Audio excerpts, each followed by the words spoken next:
terkait dengan IKN ya. Kita berharap bahwa kalau Allah takdirkan PKS menang, maka kita akan menginisiasi bahwa ibu kota negara tetap di Jakarta. Bahwa kita bisa melakukan perbaikan karena yang brengsek-brengsek itu hanya sedikit. Hanya kebetulan dia duduk di pucuk-pucuk kekuasaan yang menentukan. Nah, pucuk-pucuk kekuasaan yang menentukan inilah yang kita ubah. Ketata pemerintahan kita harus bersih, saudara. Dan itu bisa dilakukan. Tidak boleh dirampas atau diganggu oleh ketata pemerintahan yang jorok. Iya kan? Tidak ada, saya tidak kampanye siapa-siapa. Pilih saja yang benar untuk ketata pemerintahan kita ini agar baik. Mengapa kita lakukan itu? Karena kita cinta kepada bangsa dan negara ini. Coba kalau rakyat kita tuh beringas, itu bisa ngamuk ngeliat ini. Polisi kita juga baik-baik, banyak polisi yang korup banyak, tetapi polisi itu jumlahnya 700.000 orang. Mungkin yang korup tertangkap seperti Teddy Minahasa, Sambo dan yang lain-lain itu dari 700.000 orang itu mungkin kalau dihitung ada taruhlah 500 orang lagi. Masih kecil dibandingkan dengan 700.000 orang. Masih kecil. Iya. Kemungkinan koalisi Ganjar dan Anies Baswedan, apakah itu mungkin akan terjadi? Dukung Ganjar dan Anies tentu punya kecemasan bersama bahwa pemilu kali ini punya potensi kecurangan luar biasa dan potensi penggunaan alat kekuasaan. Saya tetap memprediksi bahwa tetap akan terjadi 2 putaran. Beda nih dengan yang dipropagandakan oleh Prabowo, bahwa pemilu nanti akan berlangsung cuma 1 putaran saja. Sekian puluh persen pendukung Anies kemungkinan di putaran kedua akan pindah ke Ganjar melawan Gibran. Mereka nggak suka Anies menang sebenarnya, tapi lebih tidak suka lagi kalau Prabowo yang menang. Ini juga masuk akal.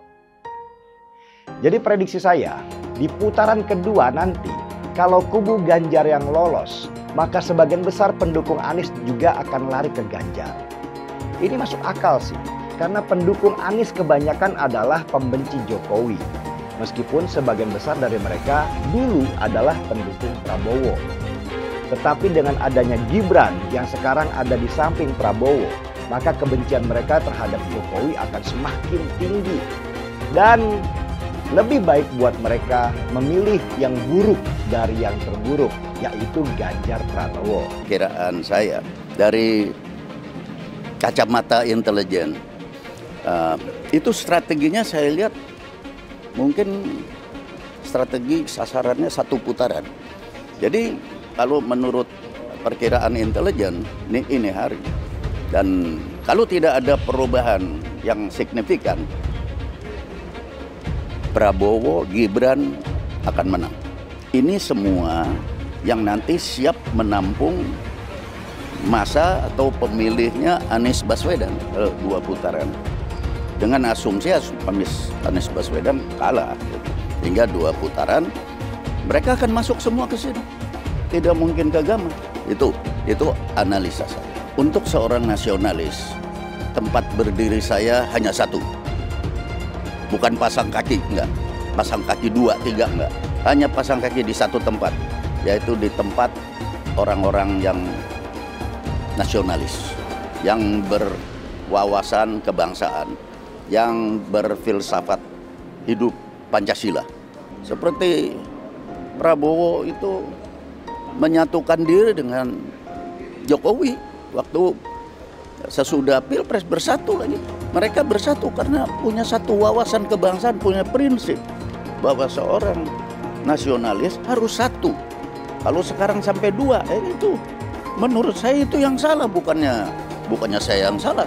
Saya tetap berdiri di prinsip bahwa nasionalisme adalah segalanya untuk Republik Indonesia. Istimewa ulama yang kali ini menurut saya sesuatu yang sangat penting.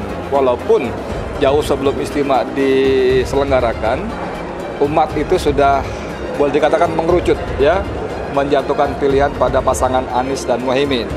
Komando Ulama itu antara tentu saja Habib Rizik Syihab. Tentu tidak ada cek yang gratis ya, cek kosong nggak ada. Ada sejumlah fakta integritas yang harus disepakati oleh pilihan yang akan dipilih. Mengenai kriteria pemimpin dan calon pemimpin yang menuju konstelasi politik di 2024 ini. Maka dengan bulat acara Istimewa Ulama ini mendukung penuh calon Capres dan Cawapres Pak Anies Baswedan dan Pak Muhaimin Iskandar. Pasangan Amin ini dibandingkan dua yang lainnya jauh lebih dekat hubungannya dengan umat Islam. Istimewa Ulama merekomendasikan Pak Anies dan Pak Muhaimin sebagai Capres 2024 dan akan memberikan dukungan setelah Fakta Integritas ditandatangani. Hari ini ketimpangan adalah potret Indonesia. Pembangunan adalah membangun manusianya, bukan membangun jalannya, sekedar barang-barang yang bisa difoto. Pembangunanlah tentang manusia, bukan tentang infrastruktur. Itulah pembangunan. Alhamdulillah kami coba lakukan ini di Jakarta, dan kemudian bangunan itu namanya Jakarta International Stadium menjadi salah satu megastruktur terbesar di dunia. Kami melihat pentingnya untuk bisa mengembalikan kewibawaan pengadilan, prinsip-prinsip penegakan hukum, prinsip-prinsip penegakan keadilan harus dikembalikan, dan tidak lagi ada kriminalisasi pada siapapun, termasuk ulama, termasuk oposisi. Saya selalu menggaungkan yang namanya narasi keberlanjutan, narasi penyempurnaan. Jadi nggak ada yang namanya arah baru atau perubahan. Kalau surveinya bagus, kita kerja keras lagi biar bisa satu putaran. Bahwa sudah saatnya pemuda memimpin bangsa Indonesia. Prabowo Gibran. Saya ulangi sekali lagi semua, Prabowo Gibran. Cara reformasi dilokomotif juga oleh anak-anak muda. Terus kenapa orang mempersoalkan kalau anak muda yang memimpin bangsa ini? Pemudalah yang akan menentukan siapa capres dan cawapres yang akan menang di pertarungan Pilpres 2024. Nah, yang pasti kalau buat saya dibandingkan misalnya Pak Gibran jadi maju gitu, Mas Gibran gitu ya. Ya saya pilih Ganjar sama Mahfud lah, karena lebih teruji kan. Anda jadi wali kota baru 2 tahun 3 tahun kan belum teruji juga. Ini urus negara loh, mau jadi presiden loh. Kalau Anda belum lengkap, belum pernah di legislatif, belum nasional ya maksudnya DPR, kan DPR belum ngerti nih pemerintahan seperti apa. Anda belum pernah di eksekutif yang tingkat provinsi, Anda nggak ngerti jadi presiden nanti. Ini bukan soal belajar-belajar, coba-coba loh. Ini negara dipertaruhkan untuk 2045. Kita kan mau mencapai 100 tahun ini mau jadi apa? Kalau coba-coba, ini negara sebentar lagi 300 juta penduduk kita. Mana boleh kita kasih orang coba-coba. Saya tidak meremehkan anak muda ya. Anak muda bisa lebih kreatif gitu ya. Tapi bicara tata negara harus mengerti konstitusi. Anda bukan hanya untuk berani untuk maju. Kalau cuma berani maju, banyak bisa kita pilih orang berani maju. Tapi yang lengkap dengan track record ini kan butuh waktu pembuktian. Pasti. Pak Ganjar, Pak Mahfud yang lebih pengalaman. Saya tidak mau anak cucu saya harus nunggu sekian tahun lagi. Pengalaman Jakarta gitu kan, nunggu lagi mundur. Males sudah. Jadi kita nggak usah coba-coba deh. Udah jangan dengerin janji-janji manis orang. Buktikan aja selama ini bagaimana. Lebih setuju lagi apa yang disampaikan calon presiden Pak Ganjar Pranowo. Tadi saya bisik-bisik ke beliau, Pak, nanti habis dilantik, besoknya langsung masuk ke kedaulatan pangan. Nggak usah lama-lama. Perencanaannya disiapkan sekarang, begitu dilantik besok langsung masuk ke kerja kedaulatan pangan. Sehingga swasembada pangan, ketahanan pangan, kedaulatan pangan itu betul-betul kita miliki. Dan saya yakin Pak Ganjar mampu menyelesaikan ini. Ya kita jujur aja ngomong, kalau Anda mau jadi presiden, wakil presiden, nah, kalau tanya sama saya, kamu mau jadi politisi, mau jadi apa sih? Ya kalau nggak beres negara ini, ya saya mau jadi presiden. Kan cuma jadi presiden bisa cepat membereskan itu. Coba lihat, kayak di DKI, kok nggak ada Ahok, nggak ada demo. Kalau Ahok nggak nyalon kan nggak ada masalah kemarin. Coba kalau ada Ahok, jadi Ahok itu adalah orang yang tidak boleh di politik. Karena dia membuat bangsa ini tidak bisa bersatu. Dia terbalik-balik. Yang pengen pecahin orang siapa? Kok saya yang dituduh? Ini bagi saya itu aneh gitu loh. Tapi itu fakta. Nah, makanya saya tetap ada di PDI Perjuangan. Karena satu-satu partai yang tetap mencalonkan saya di DKI dengan ancaman macam-macam hanya PDI Perjuangan. Kata Ibu Mega, mau jadi apa bangsa ini? Kalau kamu Pak Ahok yang bisa kerja, yang jujur, tidak boleh mencalonkan diri. Masa orang yang nggak jujur, yang itu mau yang bisa dicalon, katanya mau jadi apa, bisa kerja apa? Makanya saya pribadi ya putuskan ya ikut Ibu Megawati, PDI Perjuangan. Saya itu dia bisa berani terang-terangan. Kalau di DKI dulu saya sudah mundur, dianggap bikin kacau, bisa bikin demo. Ini sesuatu yang aneh menurut saya gitu loh. Nah, Ibu Mega nggak boleh mundur, harus maju. Mau jadi apa bangsa ini katanya? Kalau kamu ditekan untuk mundur, nah itu yang saya sampaikan. Bilang dihalang-halangi, Anies masih sering bikin acara di sana-sini. Bebas pula. Duh, nggak capek apa ngibulin rakyat mulu, Pak? Nah, yang gue pertanyakan nih, Anies itu kampanye di mana-mana sering naik pesawat jet. Nah, pesawat jet biaya sewanya dari mana, Pak? Atau itu pesawat jetnya siapa, Pak? Coba jujur deh. Karena setahu gue nih, itu punya bos Anda, Surya Paloh. Anies bicara soal pendidikan. Padahal waktu dia di Jakarta, dia sendiri nggak mampu buat memberikan bangku sekolah yang cukup waktu mimpin di Jakarta. Artinya, dia nggak mampu memberikan bukti kalau omongan dia itu bisa dilaksanakan. Anies bilang, setiap jabatan harus diisi sama orang-orang yang kompeten. Lah, faktanya di Jakarta, beberapa jabatan diisi sama orang-orang dekatnya dia. Nggak kompeten pula. Terus TGUPP, itu yang jumlahnya seabrek-abrek, fungsinya buat apa, Pak? Kok Jakarta makin berantakan sih? Sekali lagi, Anies nggak bisa membuktikan omongannya. Anies bilang dia akan membuka lapangan kerja. Yang dulu janjinya 200.000 lapangan kerja, ternyata cuma ngomong kosong, alias cuma janji palsu. Soal pembangunan yang berkelanjutan. Dia bilang di Jakarta dia udah meneruskan yang udah baik. Lu jangan percaya ya, itu ngibul. Faktanya nggak seperti itu loh. Belum lagi nih, program penanggulangan banjir. Jadi di daerah Jakarta itu ada daerah yang sebelumnya udah bebas banjir. Pas Anies mimpin, kok bisa-bisanya daerah itu banjir lagi? Gimana nggak banjir kalau kalinya udah nggak pernah dikeruk sama dibersihin, Pak? Kalau soal Jakarta, gue bisa bicara banyak deh. Jadi gue saksi bobroknya kepemimpinan Anies di Jakarta. Dan gue bisa pastiin, omongan manisnya Anies soal apa yang dia lakukan waktu mimpin Jakarta itu banyak ngibulnya. Milih Anies dan Imin setidaknya sudah menyelamatkan Indonesia dari kehancuran. Gus Dur saja dikudetanya, apalagi rakyat. Yang satu memang jago kata-kata, jago beretorika, nggak kelawan kalau soal kata-kata.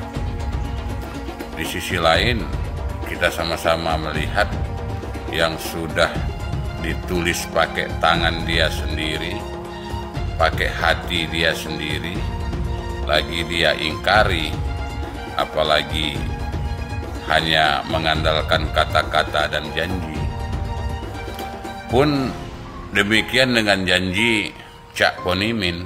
Gus Muhaimin memberikan program siapapun yang hamil yang ada di muka bumi Indonesia ini akan diberikan tunjangan selama hamil. Karena itu yang masih jomblo secepatnya nikah, hamil, dibiayai kehamilannya oleh Gus Muhaimin.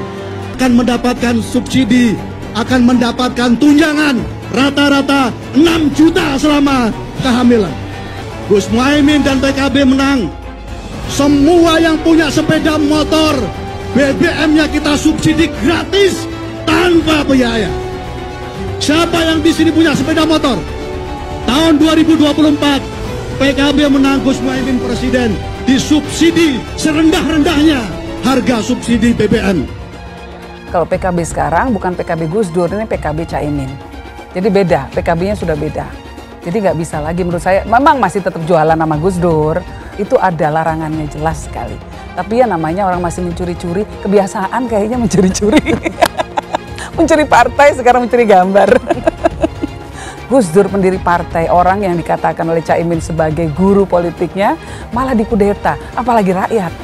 Susah kan mau milih pemimpin seperti itu nanti? Pak Prabowo hari ini adalah calon presiden dari Partai Gerindra. Saya sampaikan berkali-kali bahwa saya tidak ingin menjegal, saya tidak mau menjadi orang yang dibawa untuk berhadapan dengan Pak Prabowo dan menghentikan Pak Prabowo. Saya tidak mau. Dan saya katakan itu kepada siapapun yang datang kepada saya untuk berbicara tentang calon presiden. Yang nanti anak saya dan anak-anak saya akan ingat itu. Nah, saya tidak mau mengkhianati, menikam pada orang yang dulu sudah bekerja, membantu, dan berjuang bersama. Bapak Politik Identitas Indonesia Anies Baswedan, Bapak Intoleransi Indonesia Anies Baswedan, jangan lupakan, jangan terlena, jangan sampai dia pecahkan kita dengan dagangan ayat dan mayatnya. Air itu turun dari langit, turunnya ke atap rumah langsung sumur bor, bukan ke sungai dan ke laut. Saya mensyukuri kenapa kalah, kenapa ditahan. Saya bersyukur atas itu semua. Saya coba bayangkan ya, kalau seandainya waktu itu kita menang gitu ya, hari ini belum tentu kita bisa nikmati seperti ini. Kita bersyukur 5 tahun Tuhan izinkan kasih ke orang yang pintar ngomong untuk kerja. Coba kalau kita bayangkan gitu ya, kalau kemarin saya masih jadi gubernur, ini saya udah turun ini. Tapi yang pintar ngomong itu dikira orang hebat kan? Ini lebih berbahaya tahun 2024, langsung ketahuan karakternya. Langsung ketahuan itu. Di saya juga ada kutipan Pak di kamar saya Pak. Tulisannya, Jakarta telah mengambil keputusan yang fatal. Jangan hanya konsentrasi pada pembangunan benda-benda mati yang indah difoto dan bisa ditunjukkan dalam 5 tahun hasilnya. Kalau kita mau menilai sebuah janji, maka lihat janjinya atau lihat kenyataannya. Dulu janjinya apa ya? Dan ini aneh, betul-betul aneh. Ini bukan kampanye, tapi saya sampaikan di sini. Di satu sisi menyiapkan jalur-jalur air untuk dikirim ke laut, di sisi lain di lautnya dipasang dengan pulau reklamasi. Tinggal tunggu waktu jadi rob, air balik. Dan ini melawan sunatullah. Kenapa? Air itu turun dari langit ke bumi, bukan ke laut. Harusnya dimasukkan ke dalam bumi, masukkan tanah. Di seluruh dunia air jatuh itu dimasukkan ke tanah. Bukan dialirkan pakai gorong-gorong raksasa ke laut. Jakarta telah mengambil keputusan yang fatal. Bukan banjir, itu memang parkir air. Bukan banjir, itu memang parkir air. Masyarakat berkeliling dengan membawa toa untuk memberitahu semuanya, termasuk sirine. Ibon 82 miliar. Apa alat transportasi yang dimiliki oleh hampir setiap orang? Alat transportasi yang dimiliki semua orang adalah kaki. Kalau seandainya orang Jakarta percaya Pak Anies jadi gubernur pun, saya berani jamin kok dia akan lakukan normalisasi yang sama seperti saya lakukan kok. Gak usah bohong lah. Ketika air sampai di muara, maka siap untuk dipompa ke laut. Pancasila Soekarno, ketuhanan ada di pantai. Anak Tuhan dari mana? Kalau Yesus anak Tuhan, bidangnya siapa? Besok di seluruh wilayah Indonesia kami katakan dan Iblis hanya menggoda orang yang beriman. Makanya jarang-jarang orang kafir kerasukan setan. Yang kerasukan setan itu orang baik-baik. Jarang, saya belum pernah nengok Cina kerasukan setan. Pernah tak Ahok itu kerasukan setan? Enggak, setannya juga. Karena sesama setan dilarang saling menggoda. Karena di salib itu ada jin kafir. Karena di salib itu ada jin kafir. Karena di salib itu ada jin kafir. Haleluya. Kepalanya ke kiri apa ke kanan? Kepalanya ke kiri apa ke kanan? Tetap percaya salib itu lambang mulia, bukan jin. Kok ketawa? Aku nggak nyindir siapa-siapa loh. Saya nggak pernah mundur untuk kebenaran, keadilan, kejujuran. Dan peri kemanusiaan, gue nggak pernah mundur. Dan gue nggak pernah takut juga sama lu. Siapapun yang rasis, gue akan hadapin. Karena rasis itu tidak berperi kemanusiaan. Sama saya ditanya dulu kan, kamu nyesel nggak statement kamu di Pulau Seribu sehingga masih masuk penjara? Tidak pernah nyesel. Karena saya mengatakan kebenaran. Anies merupakan antitesis daripada Pak Jokowi. Antitesis artinya bertolak belakang dengan Jokowi. Anies sudah menyatakan tidak akan melanjutkan semua program dari Pak Jokowi. Jadi semua pembangunan yang dilakukan oleh Pak Jokowi akan dihentikan oleh Anies jika Anies menjadi presiden. Lagi pula Anies didukung oleh khilafah dan pendukung Anies adalah ormas seperti FPI dan HTI. Apa kita mau FPI dan HTI kembali di Indonesia jika Anies memimpin? Anies juga dikenal sebagai bapak politik identitas yang menghalalkan segala cara untuk menggapai kekuasaannya, termasuk menggunakan politik identitas berbasis agama. Lihatlah di kasus Ahok waktu itu. Kita sudah bisa melihat hasil kerja Anies selama 5 tahun di Jakarta. Tidak ada satupun janji yang dipenuhi dan tidak ada kinerja yang bisa dibanggakan. Dari DP 0%, OKOC, kelebihan bayar, Formula E, banjir, sumber resapan, jalan rusak, dan gonta-ganti nama jalan. Lihatlah rekam jejak Anies selama 5 tahun. Bayangkan Indonesia ke depan jika dipimpin oleh Anies. Dan bayangkan jika Anies menang. HTI dan FPI, ormas khilafah yang dibubarkan itu akan dikembalikan oleh Anies. Apakah kita mau Pancasila diganti jadi khilafah? Perkataan Ahok sudah terbukti dan Jakarta sudah menjadi korban. Jangan biarkan Indonesia menjadi korban kibulan Anies Baswedan. Umat minoritas, terutama kaum Tionghoa, tidak akan memilih Anies Baswedan. Kalau soal joget, semua anak kecil juga bisa. Asalkan jangan dikasih kerjaan untuk ngurusin food estate. Pasti hasilnya hancur. Makanya untuk milih calon presiden itu selalu ingat omongannya Jokowi. Berdasarkan arahan dari Jokowi lah, Prabowo dan Anies itu nggak pantas jadi pemimpin tertinggi di Indonesia. Terus gimana dengan rekam jejaknya Ganjar Pranowo? Nah, itulah yang mau gue bahas hari ini. Kita mulai. Apa sih yang bikin gue yakin untuk milih Ganjar? Guts atau nyali. Gue mulai suka sama Ganjar itu pas dia berani nolak timnas Israel ke Indonesia. Gue sempat mikir loh, reputasi dia bisa anjlok kalau dia nggak klarifikasi. Karena pasangan capres yang lain nggak ada suaranya sama sekali dalam masalah penolakan timnas Israel. Ini orang lagi blunder atau emang terlalu polos? Kan dia mau maju jadi capres. Seharusnya dia ngejagain rating dia dong. Ngejagain nama baik dia supaya makin dikenal publik. Dituduh menghancurkan mimpi para generasi muda dan lain-lainnya. Nah, terus 2 biji pentol korek itu jadinya gimana? Ternyata mereka ngambil pilihan untuk cicing wae, alias nggak mau ngeluarin statement apapun dan pura-pura bego aja. Pas elektabilitasnya Ganjar terjun bebas, kenapa gue malah jadi ngedukung dia? Ternyata momen itulah yang bikin gue langsung fight buat Ganjar. Ganjar berani dan nekat ngeluarin statement nolak Israel datang ke Indonesia. Asli loh, cuman dia doang yang berani ngeluarin pernyataan itu. Lo bingung kan? Itu juga merupakan alasan gue sampai milih Ahok dan milih Jokowi sampai 2 kali. Karena gue suka banget sama pemimpin yang berani menjaga nilai-nilai kebangsaan. Waktu itu, Ganjar masih jadi gubernur aktif di Jawa Tengah. Kenapa dia berani nolak Israel? Karena menurut aturan nggak diperbolehkan. Itu dasarnya. Dan itu galak.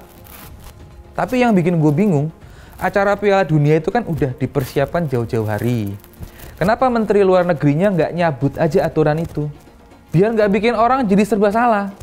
Kalau kayak gini kan gue jadi berpikiran negatif.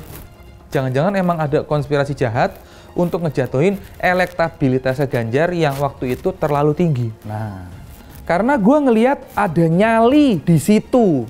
Dia punya nyali untuk ngambil keputusan yang nggak enak buat dia. Tapi nggak sesimpel itu juga sih. Karena gue juga adalah orang yang posisinya ikut ngedumel karena penolakan itu. Tapi karena seperti biasa, gue itu emang basicnya kepo. Jadi ya gue carilah info tentang Israel dan Indonesia. Emang beneran ada aturannya. Itu ada di Permenlu nomor 3 tahun 2019.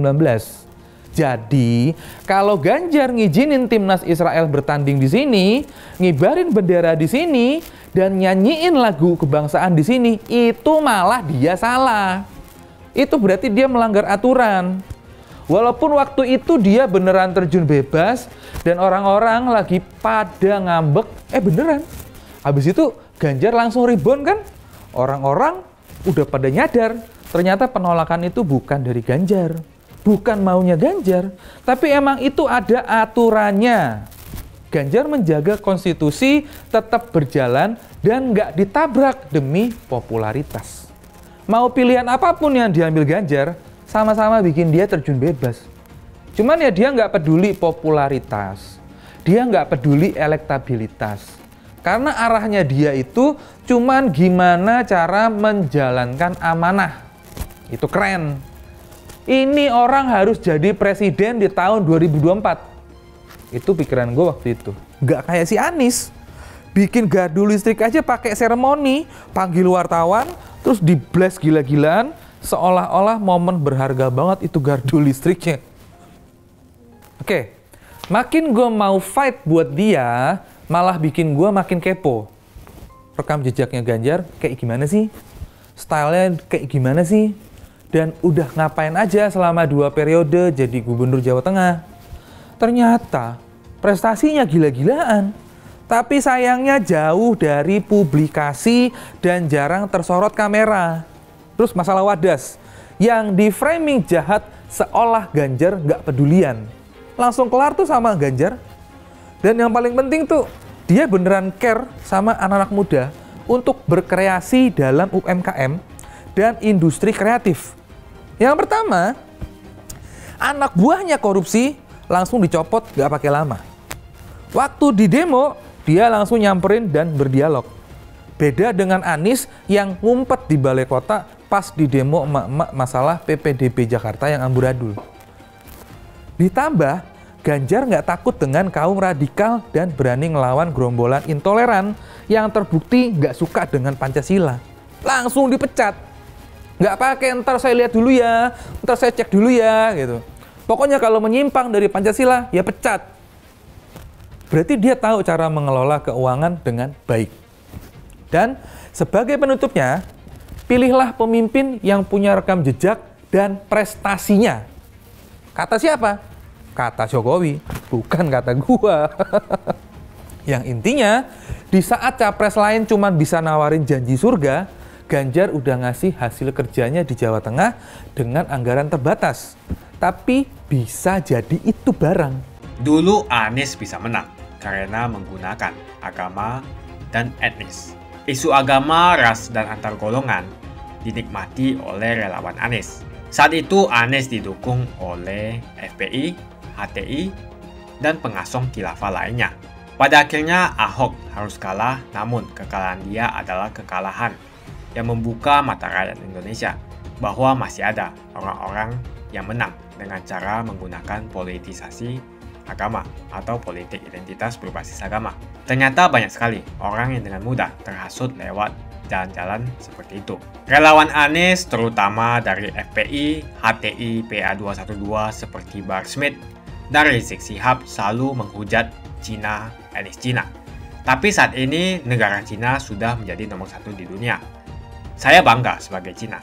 Etnis Tionghoa dicap sebagai pemberontak, sedangkan etnis Arab dianggap sebagai Tuhan atau tuan dari pribumi. Etnis Arab dipuja-puja dan dianggap sebagai dewa.